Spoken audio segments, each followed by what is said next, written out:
Kadang-kadang bos maunya bagus, tapi gue di lapangannya setengah mati.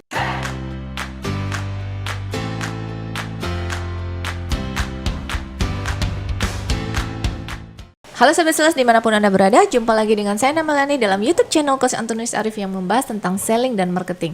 Teman-teman, ini nih sahabat sales, banyak yang datang ke kita nih, dia punya program gimana sih bisa jualan produk yang mahal ke corporate.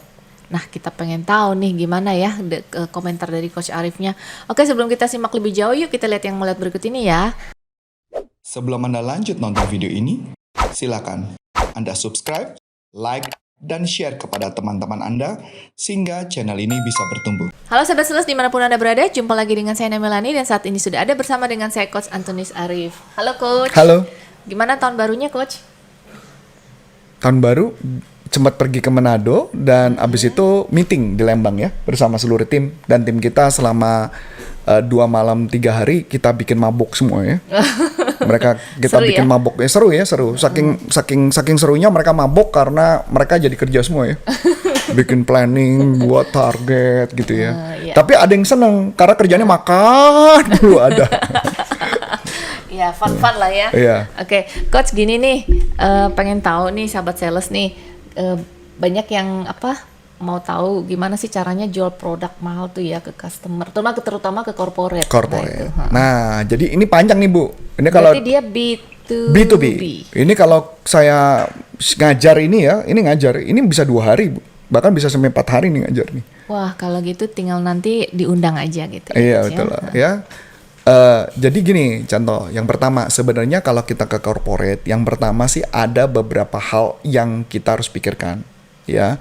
Yang pertama adalah kalau saya mau jualan sesuatu barang, saya kan pasti proses pertama adalah berkaitan dengan prospecting.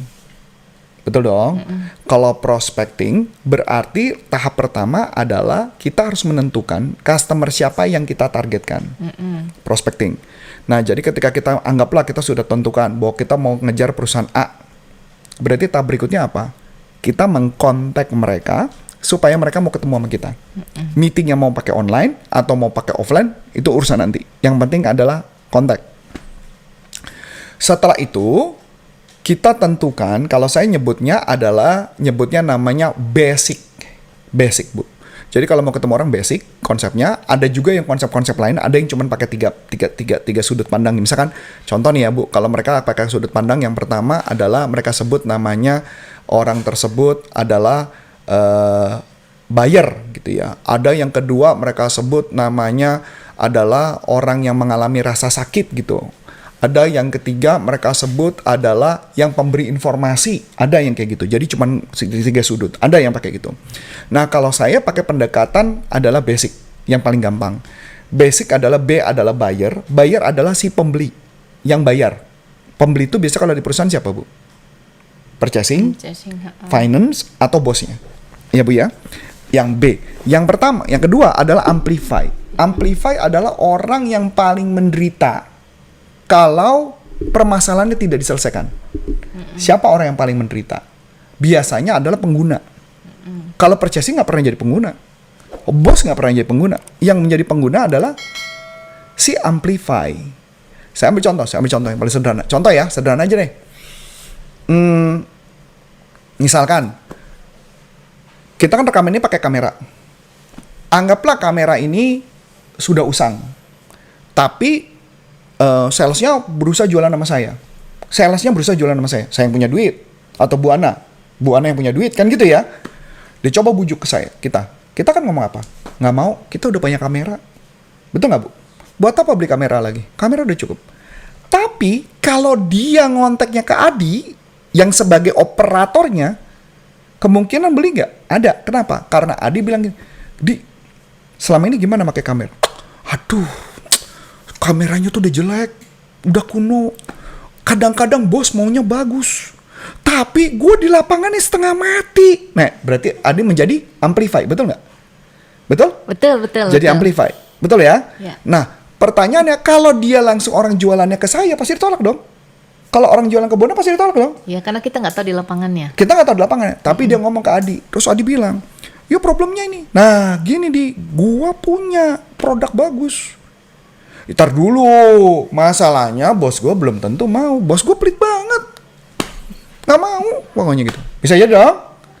Dia deketin Kak Adi, bilang gitu. Terus untungnya salesnya pinter.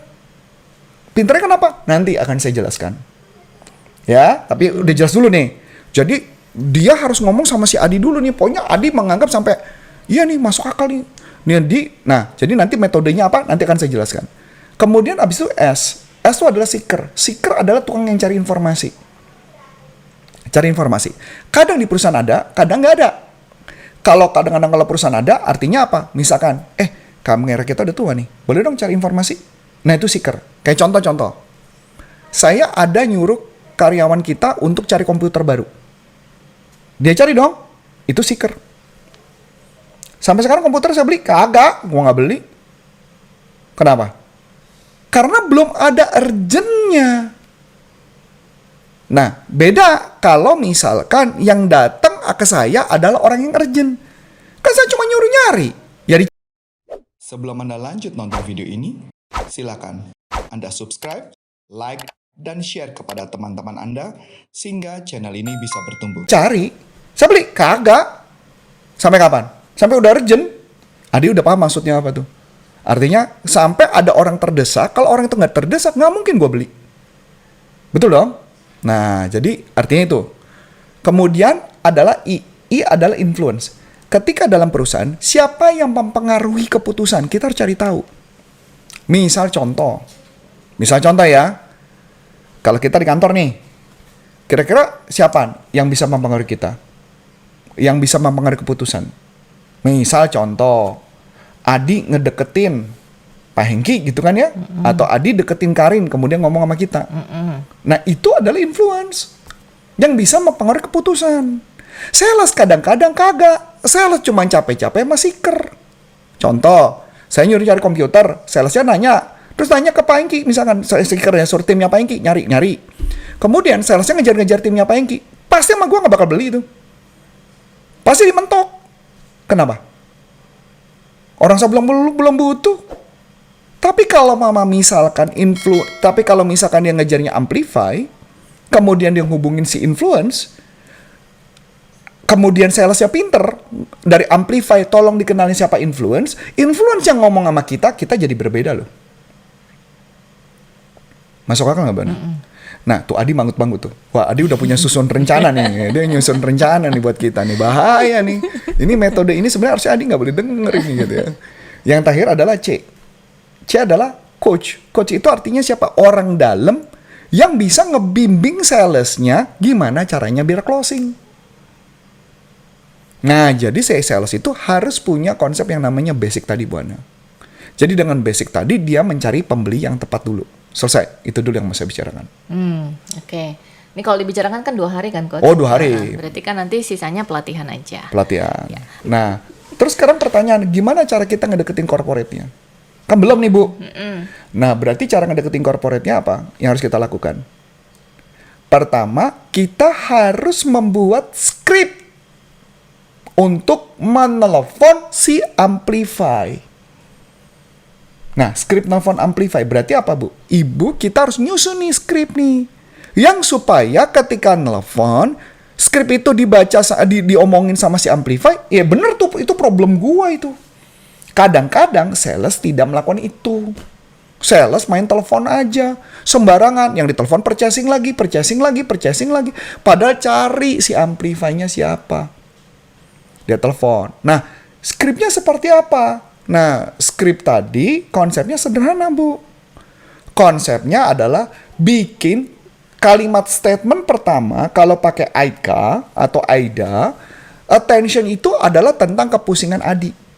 Misalkan, orangnya mau jualan kamera ke Adi, berarti kepusingan Adi apa? Tadi, kameranya sudah jelek, problem, diomelin. Jadi dia bilang, selamat pagi Pak, saya dari perusahaan penjual kamera Pak. Ya, kenapa? Ini Pak, saya menemukan banyak klien-klien kami yang sering banget stres karena gambarnya jelek, kameranya sudah lama, belum diperbarui, dan sering banget terjadi problem ini dan itu. Nah, Adi akan menjawab apa? Betul! itu problem saya, betul nggak? Dapat? Kalau Adi udah ngomong ini problem saya, maka jualannya lebih gampang nggak? Gampang. Abis itu, Pak, bolehkah berikan saya waktu untuk bertemu sama Bapak? Mungkin hanya 30 menit untuk saya menjelaskan kepada Bapak apa manfaat yang mungkin bisa Bapak tertarik untuk mengambil lebih lanjut. Kemungkinan besar dia mau. Karena itu problemnya dia.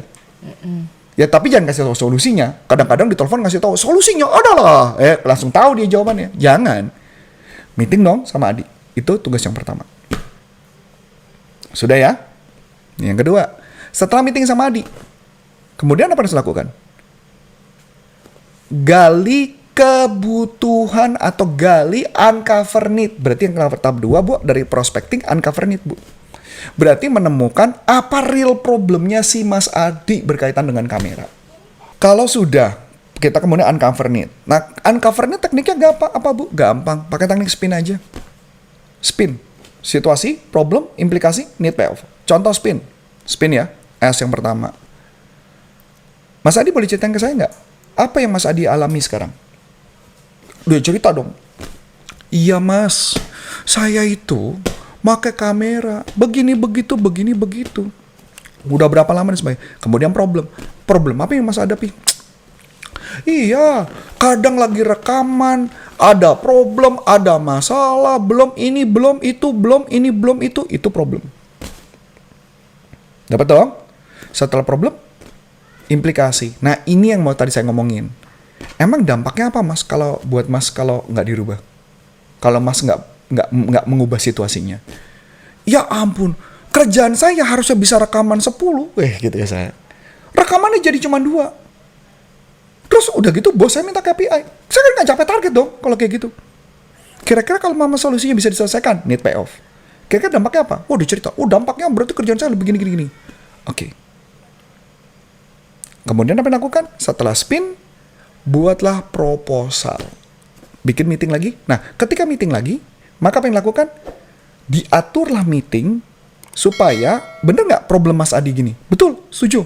Mas Adi, boleh nggak saya minta ketemu sama buyer? Diatur sama Mas Adi. Nah, ketemulah sama buyer. Atau pengambil decision. Ketika meeting sama buyer, kita presentasikan, kita tunjukkan problem-problemnya Adi, kita tunjukkan, kita paparkan, kemudian baru nanti lucunya yang si pengambil keputusan bisa aja ngomong sama Adi. Bener nih, problem lu itu? Iya Pak, problem saya itu Pak. Ya kadang-kadang kalau bosnya galak suka gini, kenapa lu nggak ngomong dari dulu? Paling cuma gitu doang, ya kan? Atau kalaupun udah ngomong, kenapa lu nggak ngomong? Kan udah Pak, saya sudah sampaikan ke Bapak. Bapak bilang pertimbangan.